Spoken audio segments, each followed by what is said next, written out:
I'm Allie Bradley with News Nation, and we're out here on a multi-agency targeted enforcement operation going after several Tren de Aragua members. It is a late-night operation. All these guys have been rehearsing for days to make this operation go off without a hitch, so we'll see what we end up finding today.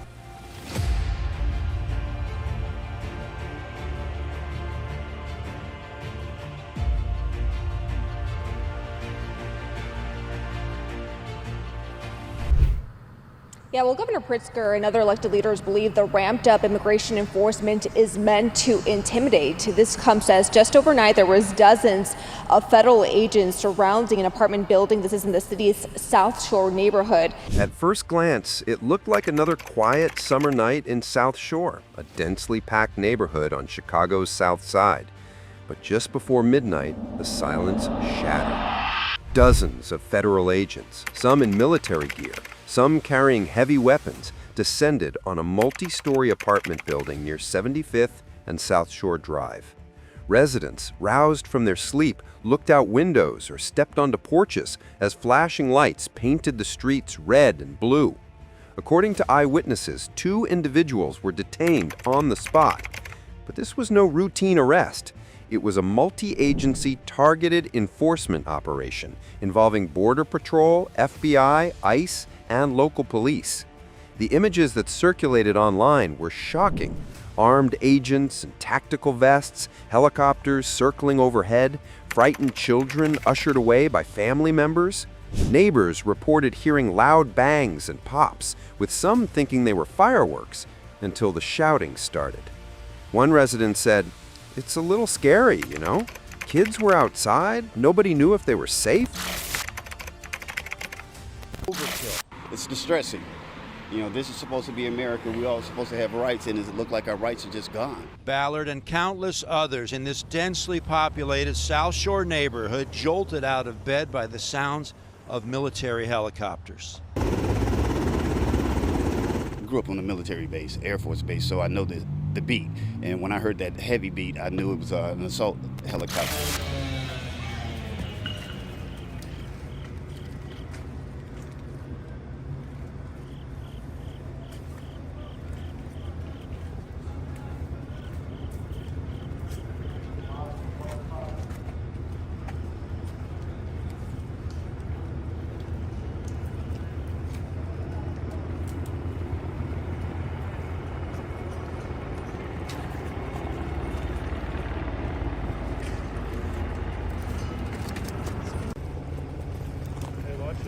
The raid comes at a time when Governor J.B. Pritzker and other Illinois officials are openly criticizing the surge in federal immigration enforcement across the state. They argue that the White House is deliberately ramping up operations to intimidate immigrant communities. Just this week, the Department of Homeland Security requested 100 military personnel to be sent to Illinois. The move sparked immediate backlash. Pritzker denounced the deployment, calling it unnecessary and dangerous. Attorney General Pam Bondi, however, defended the effort, directing agents to safeguard ICE facilities after recent unrest at the Broadview Detention Center. Legal experts warn the federal strategy resembles tactics previously used in Portland, Oregon, where the deployment of militarized federal agents was challenged as unconstitutional. Officials in Illinois say they're preparing their own legal challenges if these operations continue.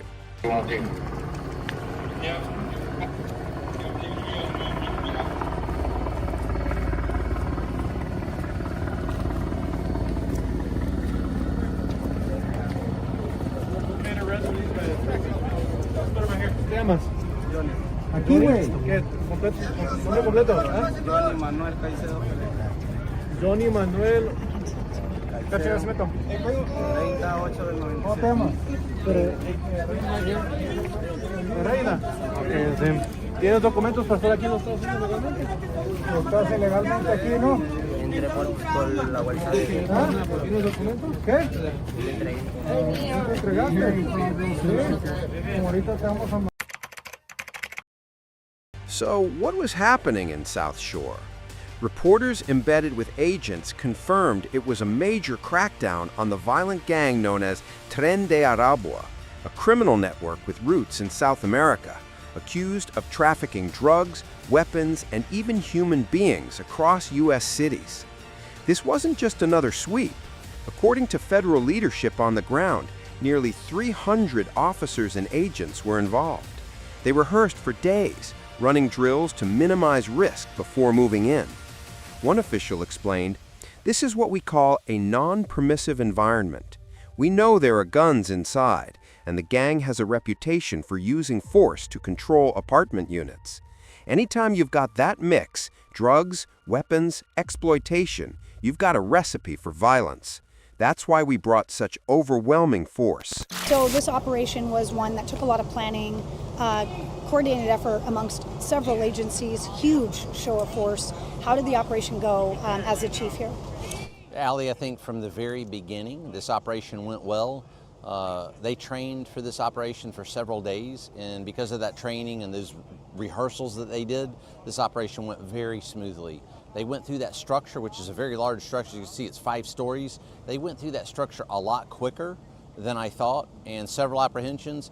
It looks like we have a couple of potential targets that we briefed earlier today that we were after. Looks like we have a couple of potential targets, and if that is the case, and we'll let you know as soon as we get those facts and figures, if that's the case, then definitely a successful operation. Anytime you can get a violent Tren de Aragua gang member and their associates off the street, it makes Chicago a safer place. But even as the operation unfolded, political tensions boiled over. Critics, including the governor, accused agents of heavy-handed tactics, likening them to a paramilitary force. Some even compared them to the Gestapo. One Border Patrol chief shot back sharply. "How about you live next door to a Tren de Aragua member trafficking women and guns, and then tell me we're the bad guys? We're not Nazis. We're the reason people can sleep at night." This stark divide highlights the ongoing battle between federal enforcement priorities and local progressive leadership. Chicago has long been a sanctuary city, resisting federal immigration sweeps. But federal officials insist that violent gang activity has pushed them to act, whether the state government agrees or not. Now, Chief, you've been around the city, you've been going nonstop. What would you say to the people who are against your operations right now when you're going and doing something like this to keep the community safe? What would you say to those people who are saying, you know, calling you guys Gestapo, things like that as you're walking around? What would you say to them? You know, I think the first thing I would say is, how about you live in the apartment next door to Tren de Aragua members that are trafficking in prostitution, guns, drugs, and taking advantage of American citizens in a violent way? Why don't you live next to them and then see how much of a Gestapo or a Nazi we are? What's the end game here? What's the goal?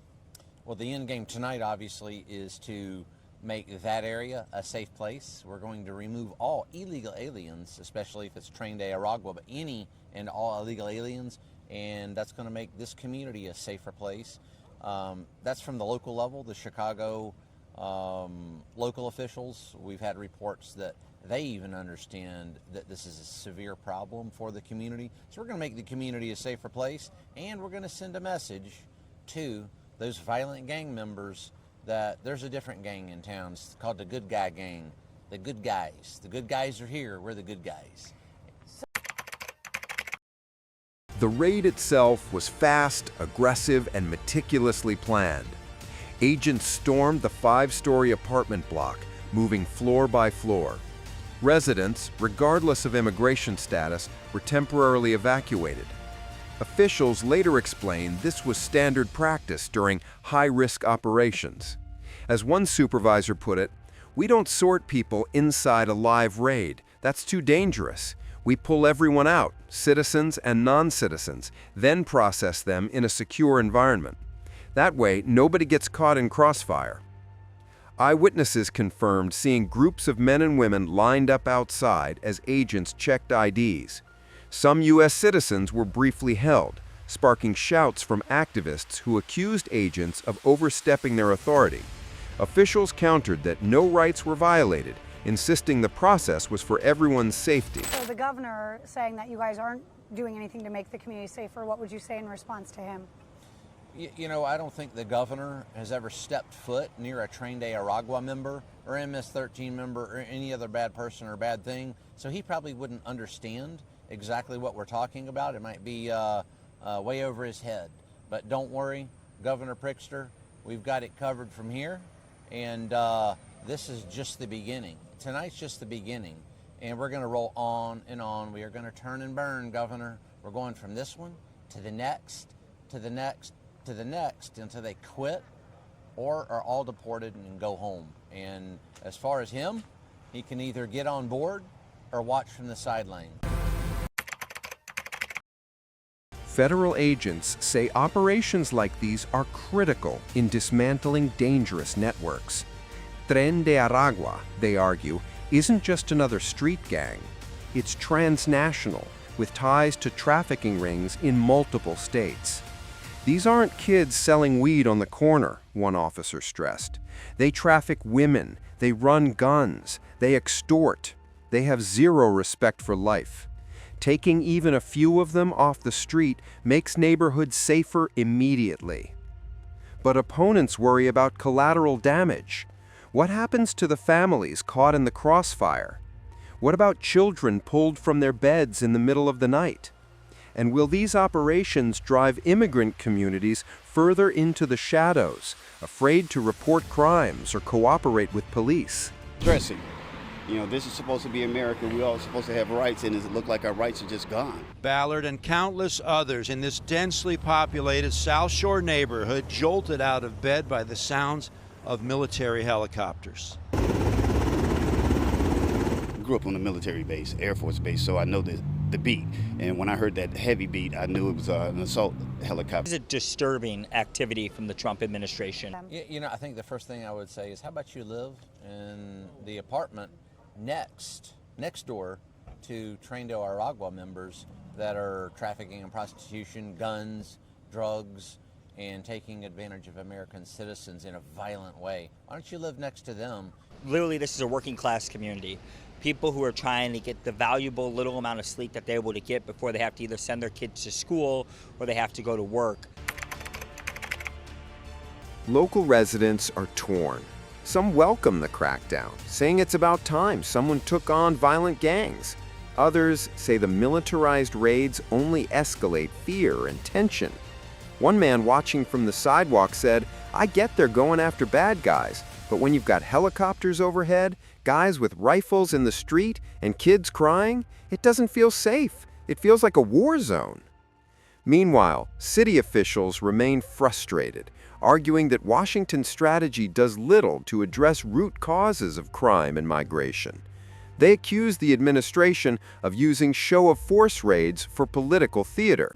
They went through that structure, which is a very large structure. You can see it's 5 stories. They went through that structure a lot quicker than I thought, and several apprehensions. Border Patrol Chief Greg Bovino in Chicago to oversee today's operation. Witnesses describing the tremendous show of force shortly after 1 o'clock this morning. It looks like we have a couple of potential targets that we briefed earlier today that we were after. But at least one local resident we talked to describing the federal operation captured on video by the Citizens app as overkill.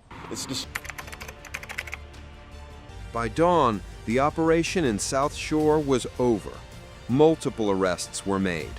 Federal officials hinted that several high-value targets were in custody, though exact numbers were not released. Trucks hauled away evidence, including weapons and computers.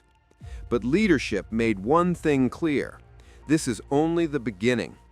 "We're not going anywhere," one chief declared. "Chicago will see us again and again. We're going to keep hitting these gangs until they're gone.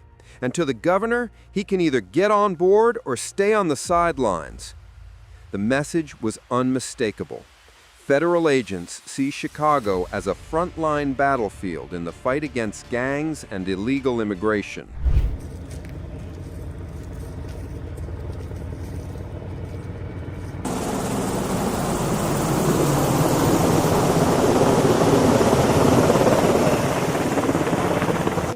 out into what could potentially be a really dangerous situation. Tell me how you feel going into this operation with, gosh, it looks to be 300 federal agents and officers across the board. Yeah, definitely at least 300, but those 300 are needed. And that definitely means that something is up, and that something that's up, it means a non-permissive environment. Anytime there's a non-permissive environment, Allie, the stress level goes up for everyone involved. We all want to come home at the end of shift, but we also are going to accomplish that mission. So merging those two together is very important, especially from a leadership perspective, and that's what I'm looking at right now. What kind of danger are the guys and girls going into here? Is there a concern for safety going into this operation? The individuals that we're going after, trained de Aragua, one of the most violent gangs that the United States is plagued with right now. They traffic in arms, they traffic in humans, they have little regard for life. And anytime you've got that mix in a high concentration in one area, problems can arise. So we know there's weapons. There's been reports anyway of them taking over units in this apartment complex that we're going to hit via force with guns. The South Shore raid is more than just another police action. It's a symbol of the collision between federal enforcement muscle and local sanctuary politics. For residents, it's a mix of relief and fear. Relief that violent criminals may be behind bars. Fear that their neighborhoods are turning into militarized zones.